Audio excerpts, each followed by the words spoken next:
Park. Deputy Speaker, Australians spend more than anyone else in the world on legal forms of gambling, and almost half of Australian adults who do gamble are at risk of or are already experiencing gambling harm, according to research conducted by the Australian Institute of Health and Welfare. In other words, financial hardship and psychological distress, relationship breakdown, sometimes resort to crime and even suicide. That we allow gambling companies to actively encourage gambling addiction is quite simply unconscionable. Speaker, the link between gambling advertising and risky gambling behaviour is no secret. These advertisements seek to normalise gambling and to foster a culture among Australians, particularly younger Australians, of continuous betting. Indeed, the Australian Institute of Family Studies found the link between gambling advertising is not only strong, but strongest amongst our young people. Moreover, 1 in 5 young women and 1 in 7 young men began gambling because of an advertisement.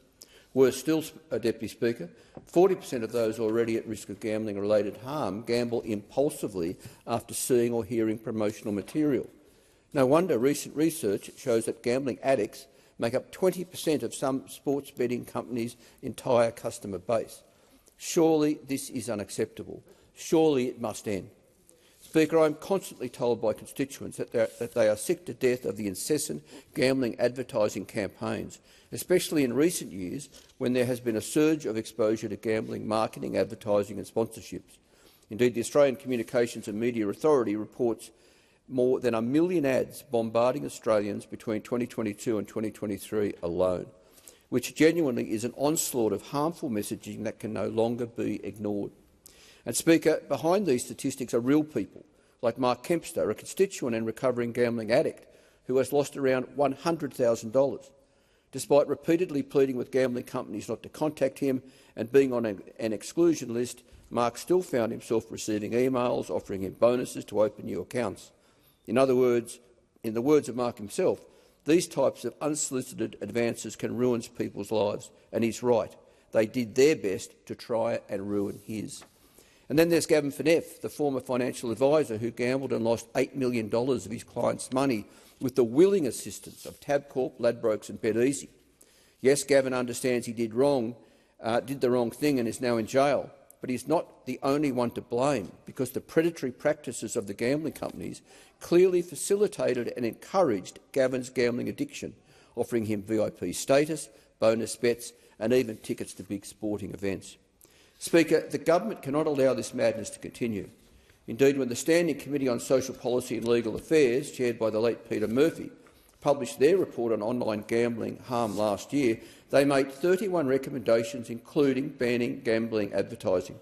So it's entirely unacceptable that an entire year has passed, almost to the day, and the government still hasn't responded to the report or enacted any meaningful reforms to combat gambling advertising.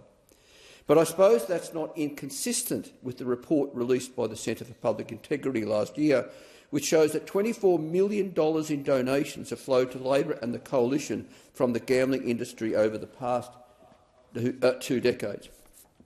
And let's not forget the $19,000 or so that Sportsbet donated to the then Shadow Communications Minister, now the Communications Minister, in the lead-up to the 2022 election. Speaker, it's way beyond time the government stopped kowtowing to the gambling industry, as well as the big media companies and sporting codes, and instead focus on protecting Australians from such predatory industries.